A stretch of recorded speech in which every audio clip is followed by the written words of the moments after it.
हर ही ओम नमः शिवाय ओम नमः शिवाय ओम श्री भद्रकाली समेत वीरभद्र स्वामिनि नमो नमः मातृ पितृभ्यो नमः आचार्य अतिथिभ्यो नमः श्रीमाता ललिता त्रिपुर सुंदरये नमो नमः శివశక్తి స్వరూపులారా రత్నశ్రీ హిందూ సేవా సమాజ్ ఇప్పటికే రత్నశ్రీ మంత్ర సాధన యూట్యూబ్ ఛానల్ ద్వారా చాలా మంత్రయోగాలు తంత్రయోగాలు అందిస్తూ తన వంతుగా కృషి చేస్తూ వస్తుంది.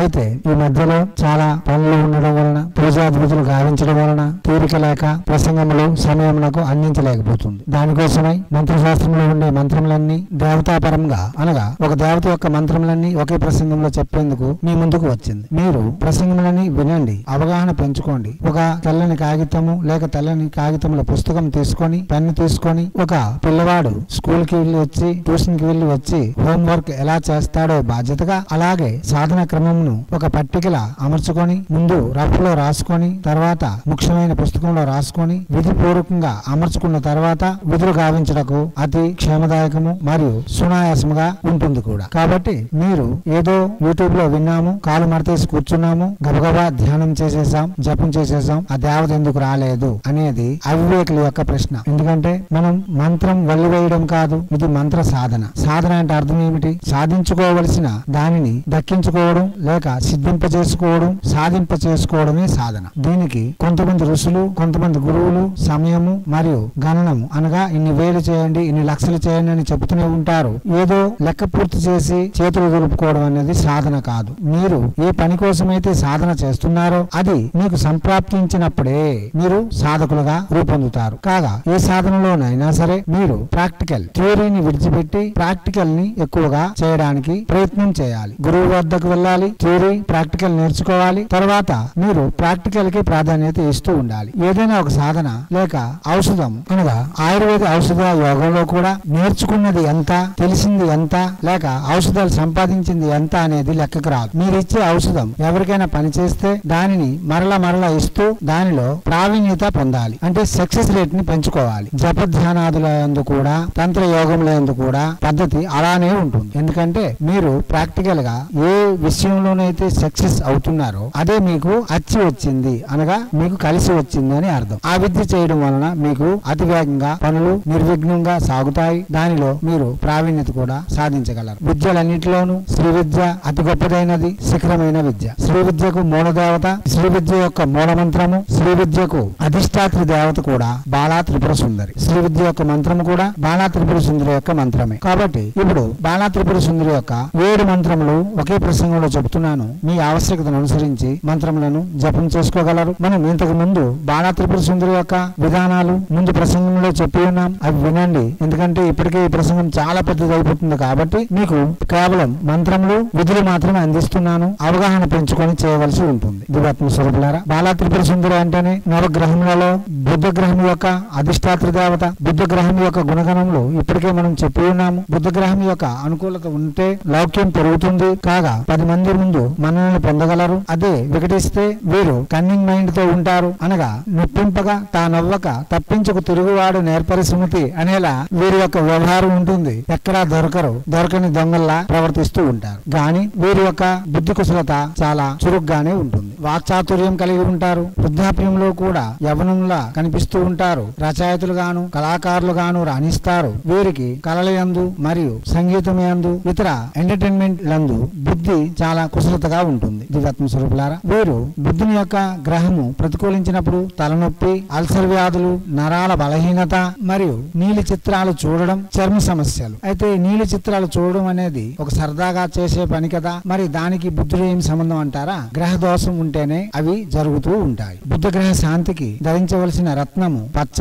బుద్ధ గ్రహం యొక్క శాంతికి పెసలు దానం ఇవ్వడం అని శాస్త్రములు చెబుతున్నాయి. ప్రతిరోజు 2 సార్లు దంతాలు, నాలుక శుభ్రం చేసుకోవాలి. కొత్త బట్టలు ఉతికిన తర్వాతే ధరించాలి. ఏదైనా దేవాలయములకు బియ్యం గాని పాలు గాని విరాళంగా అనగా దానం చేస్తూ ఉండాలి. కుక్కను పెంచుకోండి. అన్నం తినే ముందు కాకికి ఒక ముద్దను వేయాలి. అందులో కొద్దిగా నువ్వులు కలిపితే మంచిది. నానబెట్టిన పెసలను ఆవులకు లేదా పక్షులకు తినిపించిన వెండి గ్లాస్ గ్లాసులో పాలు తాగుతుంటే బుద్ధ గ్రహం యొక్క బలం పెరుగుతుంది, బుద్ధ గ్రహం యొక్క అనుకూలత కూడా కలుగుతుంది. దివ్యాత్మ స్వరూపులారా, అయితే బాలా త్రిపుర సుందరి బుద్ధ గ్రహం యొక్క అధిష్టాన దేవత అని చెప్పుకున్నాం. మనకు ప్రతికూలత అనుకూలత గురించి కూడా తెలుసుకున్నాం. అయితే శ్రీమాత శ్రీ బాలా త్రిపుర సుందరి చిన్న పిల్లల మనకు 9 సంవత్సరాల బాలికల దర్శనమిస్తుంది. అయినప్పటికీ కూడా చాలా శక్తివంతమైన దేవత. విద్యలలో లెస్స అయిన శ్రీ విద్యకే అధిష్టాత్రి దేవత అంటే ఆమె యొక్క విధానములు, ఆమె యొక్క గొప్పతనం మనం వేరుగా చెప్పిన అవసరం అయితే లేదు. దివ్యాత్మ స్వరూపులారా, విధి విధానాలన్నీ ఇతర ప్రసంగంలో వినండి. కేవలం ఇప్పుడు మంత్రములే తెలుసుకోండి. మంత్రములు తెలుసుకొని మీ ఆవశ్యకతను అనుసరించి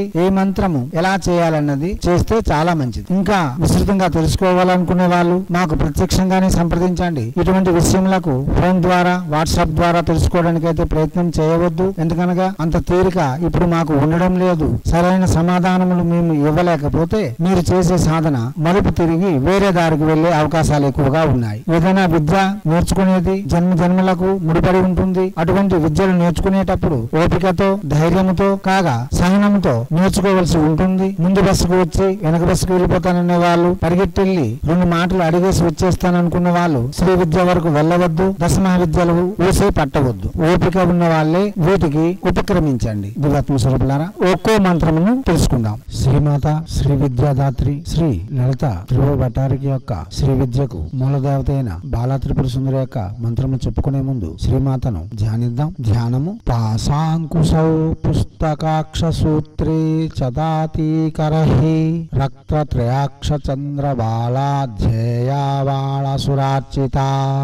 తన దివ్యమైన 4 చేతుల యందు పాశమును, అంకుశమును, పుస్తకమును మరియు అక్షమాల సూత్రమును ధరించి ఉన్న, రక్తం వంటి ఎర్రని 3 నేత్రములు కలిగి ఉన్న, నిరంతరము దేవతలచే ఆరాధింపబడుతున్న బాలా త్రిపుర సుందరి దేవతను ధ్యానిస్తూ ఉన్నాను. ఇలా ధ్యానం చేసిన తర్వాత మంత్రోపాసన మరియు విధులు గావించవలసి ఉంటుంది. దేవత ఎలా ఉందో ముందుగా ధ్యాన శ్లోకం చెప్పి ఆమెను మన మనసులో నిలుపుకొని, అనగా ఆమె యొక్క రూపమును మననం చేసుకొని మన మనసులో యందు నిలుపుకొని చేయడం అన్నది చాలా విశేషమైన ఫలితములు ఇవ్వగలదు. దివ్యాత్మ స్వరూపులారా, ముందుగా బాలా త్రిపుర సుందరి యొక్క బాలికా మంత్రము గురించి చెప్పుకుందాం. ఈ మంత్రము 6 అక్షరములతో అనులోమ విలోమతో చేయబడిన మంత్రము. దీనిలో గురుగ్రహం యొక్క ప్రభావము మరియు జ్ఞానం యొక్క ప్రభావము, దాంపత్య జీవనమునకు, కుటుంబ సఖ్యతకు కావలసిన బీజములతో చేయబడిన ఈ మహామంత్రము దక్షిణామూర్తి ఋషి చేయబడినది, గాయత్రి ఛందసాచే చేయబడినది. మీరు వినియోగము మరియు ఋష్యాన్యాసము వీటితో చేసుకోవచ్చు. దక్షిణామూర్తి ఋషి, గాయత్రి ఛందస.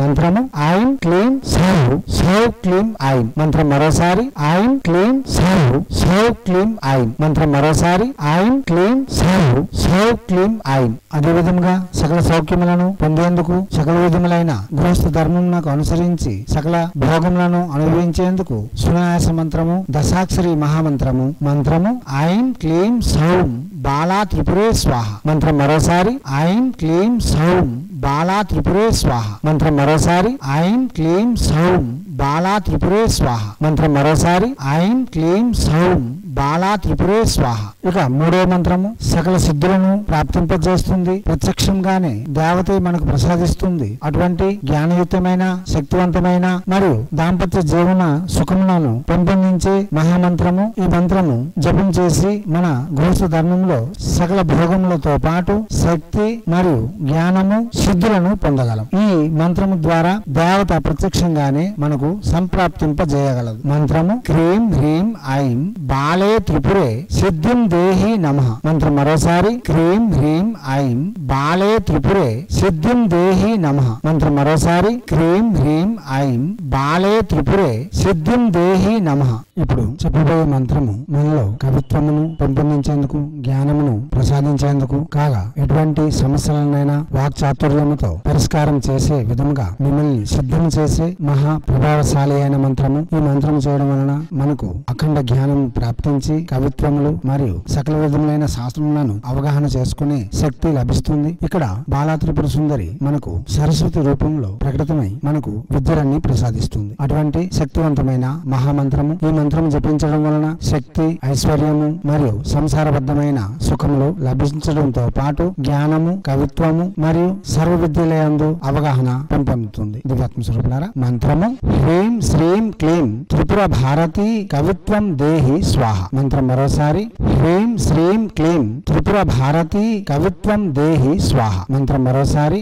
హ్రీం శ్రీం క్లీం త్రిపుర భారతి కవిత్వం దేహి స్వాహ. దివాత్మ స్వరూపులారా, ఇప్పుడు చెప్పబోయే మంత్రము దీర్ఘ వ్యాధి నివారణకు, ఆరోగ్యమునకు మరియు ఆయుష్నకు ఈ మంత్రము తోడ్పడుతుంది. ఎటువంటి దీర్ఘ వ్యాధులు ఉన్నా, శక్తిహీనత కలిగి ఉన్నా, నరాల యొక్క దుర్బలత కలిగి ఉన్నా మరియు ఆలోచనలో విసుగు అనగా ఓపిక నశించిన ఈ మంత్రము చాలా వరకు ఉపయోగకరంగా ఉంటుంది. మనకే కాదు, మన వారికి కూడా లేక ఎవరి కోసమైనా సరే ఈ మంత్ర జపం చేసి ప్రయోగం చేసుకోవచ్చు. ఈ మంత్రము సిద్ధింప చేసుకోవడం కోసం 1,00,000 జపం చేయవలసి ఉంటుంది. తర్వాత ఇదే మంత్రముతో 27 సార్లు నీళ్ళని గాని, విభూతిని గాని, పసుపుని గాని అభిమంత్రించి వ్యాధిగ్రస్తునకు అవి అందించడం వలన, వ్యాధి ఉండేవాళ్ళు అవి తీసుకోవడం వలన అతి శీఘ్రంగా వ్యాధులు నివారించబడతాయి. వ్యాధి అంటేనే ఔషధ ప్రయోగము, ఔషధ యోగం తప్పనిసరి. మంత్రయోగం చేస్తూనే ఔషధ యోగం కూడా చేస్తే అతివేగంగా ఎటువంటి రుగ్మత అయినా తొలగిపోతుంది. అటువంటి శక్తివంతమైన బాలా త్రిపుర సుందరి యొక్క ఆరోగ్యప్రద మహామంత్రము కాగా ఈ మంత్రము నిత్య యవనమును ప్రసాదిస్తుంది. ఈ మంత్రం వలన ఐశ్వర్యం కూడా లభిస్తుంది. అటువంటి మహామంత్రం ఇప్పుడు మీకు మంత్రము హ్రీం హ్రీం హ్రీం ప్రౌఢ త్రిపురే ఆరోగ్యమైశ్వర్యం దేహి స్వాహ. మంత్రం మరోసారి. మంత్రము హ్రీం హ్రీం హ్రీం ప్రౌఢ త్రిపురే ఆరోగ్యమైశ్వర్యం దేహి స్వాహ. మంత్రం మరోసారి. మంత్రము హ్రీం హ్రీం హ్రీం ప్రౌఢ త్రిపురే ఆరోగ్యమైశ్వర్యం దేహి స్వాహ. దురాత్మ స్వరూపులారా, ఇప్పుడు చెప్పబోయే మంత్రము సర్వవిధములైన దైవిక మరియు ఆధ్యాత్మిక సంపత్తిని పెంపొందించేందుకు, ఎటువంటి ఆటంకములు లేకుండా సాధనలో ముందుకు సాగించేందుకు, ఎటువంటి అసాధ్యమైనదైనా సాధ్యం చేసుకునేందుకు మహా మంత్రము. ఈ మంత్రము చేసి మనం ఏది సాధించాలనుకుంటున్నామో అది అతి శీఘ్రంగా సిద్ధింప చేసుకోవచ్చు. దైవికమైన, భౌతికమైన, ఆధ్యాత్మిక పరమైన సకల విధములైన విజయములను చేకూర్చగలదు. మంత్రము హ్రీం శ్రీం క్లీం పరాత్పరే త్రిపురే సర్వమిత్సితం సాధయ స్వాహ. మంత్రం మరోసారి. మంత్రము హ్రీం శ్రీం క్లీం పరాత్పరే త్రిపురే సర్వమిత్సితం సాధయ స్వాహ. మంత్రం మరోసారి. మంత్రము హ్రీం శ్రీం క్లీం పరాత్పరే త్రిపురే సర్వమిత్సితం సాధయ స్వాహ. దురాత్మ స్వరూపులారా, ఇప్పుడు 7వ మంత్రము. ఈ మంత్రము జపించడం వలన మనం ఏమి అనుకున్నా అవి సిద్ధింప చేసుకోవడం కోసం మరియు లలిత ఉపాసనలో, శ్రీ విద్యలో ముందుకు సాగేందుకు తోడ్పడే ఒక మహామంత్రము. మనం యోచించే ప్రతిదీ మన వాంఛితములన్నీ తీర్చే మహాశక్తివంతమైన మహామంత్రము. ఈ మంత్రం గురించి చెప్పాలంటే చాలా వరకు చెప్పుకోవాల్సి ఉంటుంది. మనకు సమయం లేక, వీలు కాక చెప్పడం వీలు పడకంటుంది. ఒకవేళ తెలుసుకోవాలంటే ప్రత్యక్షంగా మాతో సంప్రదించి తెలుసుకోగలరు. అటువంటి మహత్తరమైన మహాశక్తివంతమైన మహామంత్రము. ఈ మంత్రము జపం చేసి మన వాంఛితములన్నీ నెరవేర్చుకోగలం. మంత్రము క్లీం క్లీం శ్రీం హ్రీం హ్రీం త్రిపురే లలితే మద్విప్సితం యోషితం దేహి వాంఛితం కురు స్వాహ. మంత్రం మరోసారి. మంత్రము క్లీం క్లీం శ్రీం హ్రీం హ్రీం త్రిపురే లలితే మద్విప్సితం యోషితం దేహి వాంఛితం కురు స్వాహ. మంత్రం మరోసారి. మంత్రము క్లీం క్లీం శ్రీం హ్రీం హ్రీం త్రిపురే లలితే మద్విప్సితం యోషితం దేహి వాంఛితం కురు స్వాహ. దివాత్మ స్వరూపులారా, మనం ఇప్పుడు చెప్పేవి 7 మంత్రములు. ఈ 7 మంత్రములలో ఏ మంత్రం చేయాలనుకున్నా మీ ఆవశ్యకతను అనుసరించి చేయవలసి ఉంటుంది. ఈ మంత్రములు 1,00,000 జపంతో సిద్ధింపజేస్తాయి. 1,00,000 జపం చేసిన తర్వాత మనం దానిలో దశాంశము యజ్ఞము, దానిలో దశాంశము తర్పణము, దానిలో దశాంశము మార్జనము, దానిలో దశాంశము గురు పరంపరకు లేక గురువు యొక్క శిష్యులకు ప్రీతాన్న భోజనం ఇచ్చి తర్వాత అదే మంత్రమును జపించుకుంటూ మన కామ్యములన్నీ నెరవేర్చుకోవచ్చు. అదే ప్రకారంగా శుచి శుభ్రతలు పాటించాలి. సుస్నాతులై ఉండాలి. ఏ మంత్రమైనా సరే బుధవారం నాడు ప్రారంభించడం చాలా విశేషమైన ఫలితములు ఇస్తుంది. శుక్రవారం కూడా ప్రారంభించుకోవచ్చు. లలిత ఉపాసన చేస్తూ లేక లలిత సహస్రనామం పారాయణ చేస్తూ ఈ మంత్ర జపం చేయడం వలన విశేషమైన ఫలితములు ఇవ్వగలదు. మద్యపానము, మాంసభక్షణ, పరస్త్రీ వ్యామోహం పూర్తిగా నిషేధము. ఈ మంత్రములే స్త్రీమూర్తులే చేయాలంటే పరపురుషుని యందు ధ్యాస కూడా ఉంచుకోకూడదు. మరియు హైందవ సనాతన ధర్మంలో నిర్దేశించిన ఆచారములన్నీ ఆచరిస్తూనే యోగదాయకంగా ఉంటూనే ఈ జపములు చేయవలసి ఉంటుంది. మరియు ఎరుపు, పసుపు, తెలుపు